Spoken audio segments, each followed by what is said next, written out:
Selam, ben öğretmen Zeynep. Bugünkü dersimiz sınıf 3, Unit 5, 9'a ve 10'a çarpmak. Şimdi 9 sayısını ilk önce 9 sayısının yoksa sayının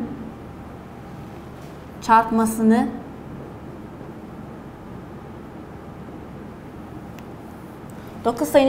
ezberleyin mutlaka. Şimdi 9 çarpı 0, 9 çarpı 1, 9 çarpı 2, 9 çarpı 3, 9 çarpı 4, 9 çarpı 5, 9 çarpı 6, 9 çarpı 7, 9 çarpı 8, 9 çarpı 9, 9 çarpı 10.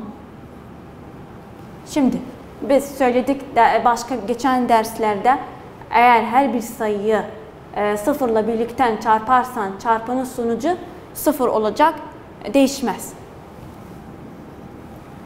Şimdi 9 sayısı bir sayısıyla birlikte çarparsan çarpanın sonucu aynı sayı çıkar. 9. 9 çarpı 2 18. 9 çarpı 3 27. 9 çarpı 4 36. 9 çarpı 5 45. Tamam. 9 çarpı 6 54. 9 çarpı 7 63. 9 çarpı 8 72. 9 çarpı 9 81. 9 çarpı 10 90. Tamam. Şimdi bir örnek alalım.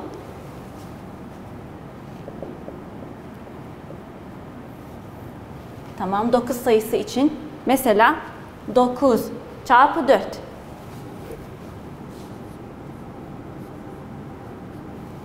(36) Ne yapıyoruz burada? 9 artı 9 artı 9 artı 9.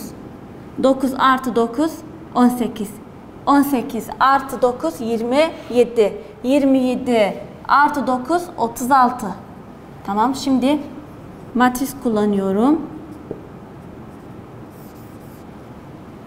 Küme yapıyorum. 4 sırayla 1 2 3 4. 1 2 3 4 5 6 7 8 9.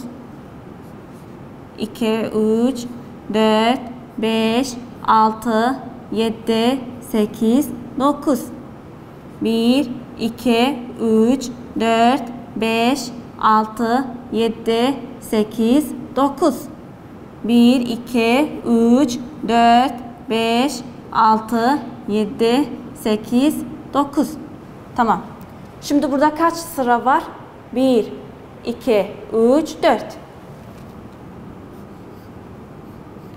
Tamam. Kaç küme var? 1 2 3 4 5 6 7 8 9. Kaç sütunu var? 9.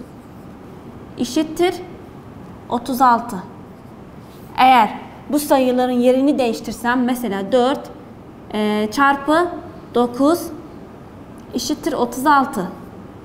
9 çarpı 4 eşittir 36. Eğer yerini değiştirsem 4 çarpı 9 eşittir 36. Tamam. Şimdi 10 çarpmak. 10 sayısının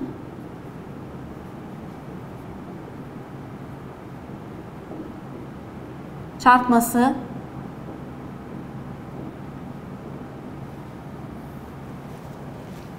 10 çarpı 0 eşittir 0. 10 çarpı 1 eşittir 10. 10 çarpı 2 eşittir 20. 10 sayı fazla yapıyoruz. Mesela 10 artı 10 .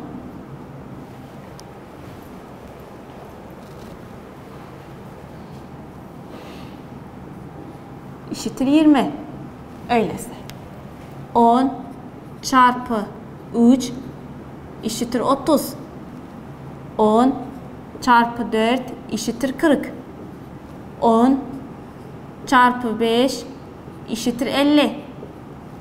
10 çarpı 6 eşittir 60. 10 çarpı 7 eşittir 70. 10 çarpı 8 eşittir 80. 10 çarpı 9 eşittir 90. 10 çarpı 10 eşittir 100. Tamam. Şimdi ne yapıyoruz burada? Eğer söylese 10 çarpı 3 ne yapıyoruz? 10 artı 10 artı 10. 3 kere yazıyoruz onu. 30 eşittir. Başka bir örnek mesela 5. 10 çarpı 5. Onu 5 kere yazıyorum. 1 artı 10 artı 10 artı 10 artı 10. 10 artı 10 20. 20 artı 10 30. 30 artı 10 40. 40 artı 10 50. Eşittir 50. Tamam. Gelin bir soru çözelim. Tamam.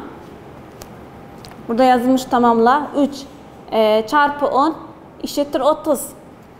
Mesela 9 çarpı 4 eşittir 36. 9 çarpı 9 10. soru eşittir 81. Burada yazmıştım hepsini.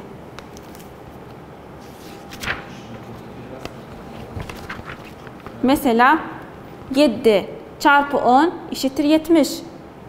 Mesela burada var 9 çarpı 2 eşittir 18.